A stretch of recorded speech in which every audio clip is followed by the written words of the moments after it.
Manchester City, runaway winners against Wolves.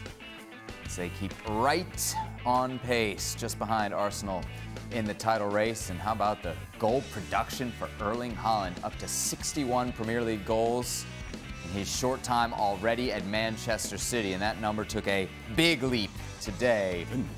With Raheem Sterling scored 91 goals for Manchester City. That he buried. Man. Against Wolves. And how about this? In elite company, he hits number 250 today, and he does so ahead of both Lionel Messi and Cristiano Ronaldo. And all that in a season where people have said he's not quite at his best, but at his best today, the 4 goals. Well, yes. I mean, and I think Ali and I had a conversation during this match, and just talking about Man City doesn't sometimes play to his strengths. Why do you not see more often just toss a ball up at the far post and let him come crush somebody? Why not play that quick through ball? Let him run away from defenses in midfield. It's almost like it gets so intricate because there's so much talent on the field.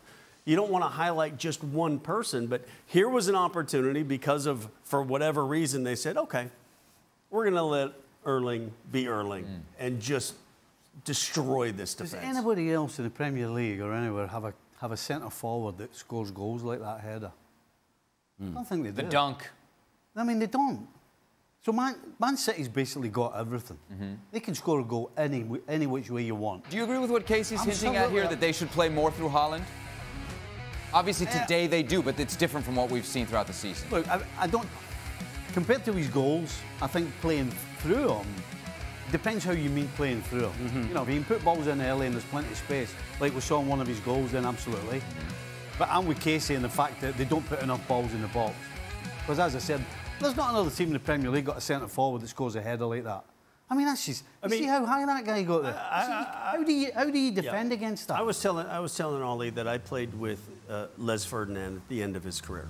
Now, I played against him in the prime of his career. Right. But those certain situations where Les would kind of drift out a little wide, maybe a 5'8", 5'9" outside back would be trying to totally cover. Normal height. 5'9" sounds. People thrive with that height. And watch that ball get floated to the far post, and here comes Les Ferdinand. Thank you very much. Only one winner every time.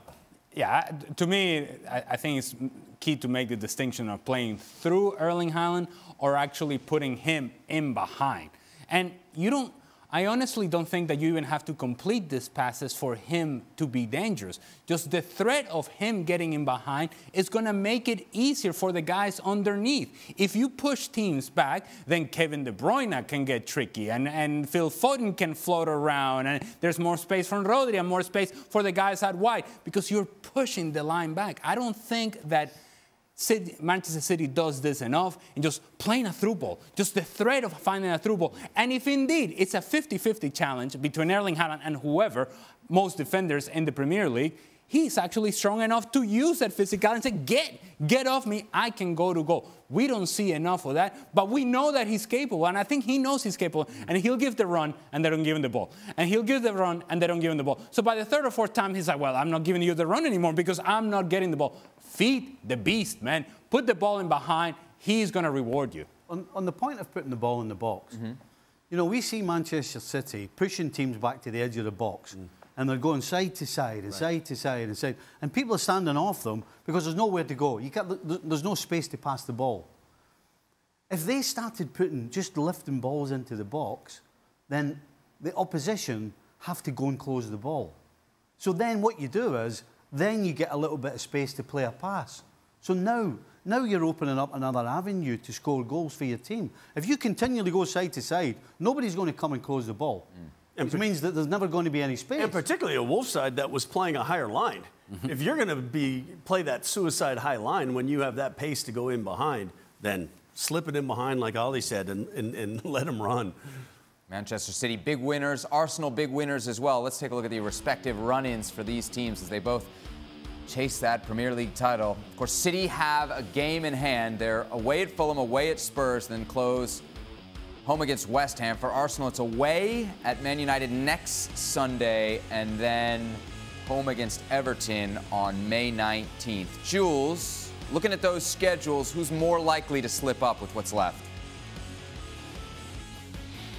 I don't think either of them will. I think they both will win all their games. Obviously, for Arsenal, they need City at some point to at least draw a game. And when you look, I don't think they will drop points at Fulham away. And by the way, next weekend is the opposite to this weekend. City will play first on the Saturday and potentially put pressure on Arsenal, who then play on Sunday afternoon away at Old Trafford. I guess maybe, it's a big maybe, it's away at Spurs. For City, that is the most tricky games of the 3 they have remaining. Away at Fulham, I don't think it's a problem. At home to West Ham for the last day of the season, I don't think that's a problem.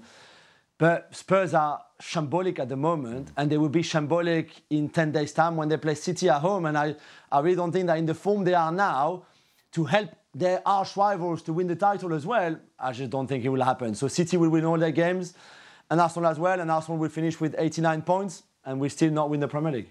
What about that Arsenal trip to Old Trafford? You think that could be a banana skin? Possible, but not likely. Arsenal are just in a groove right now. It feels as though they're just steamrolling teams, just putting so much pressure on them that you kind of, like watching today, it just felt like a matter of time before they scored. It wasn't, oh, this could, sometimes you get a feeling, oh, this could go wrong, or things are not quite going right. I never got that feeling, and I don't have that feeling at all about Arsenal right now. They're just steamrolling teams. And I think they'll do the same to United. I remember Arsenal were in first, Liverpool were in second, and I'm at White Hart Lane. We're playing Liverpool, and we're kind of mid-table, not doing anything at the end of the season, and I'm making a bunch of saves, and I'm trying to keep us in this game. Eventually, Liverpool beats us 1-0, and I remember leaving the stadium and some Spurs fans saying to me, "Oh, Kasey, we're happy that you were making the saves, but we didn't want us to get a result and give Arsenal a better opportunity to win the league. We wanted to keep Liverpool because we knew we were out of it." And I think Jules makes a great point because, yes, Spurs are not going to want to gift an opportunity for Arsenal to get ahead of...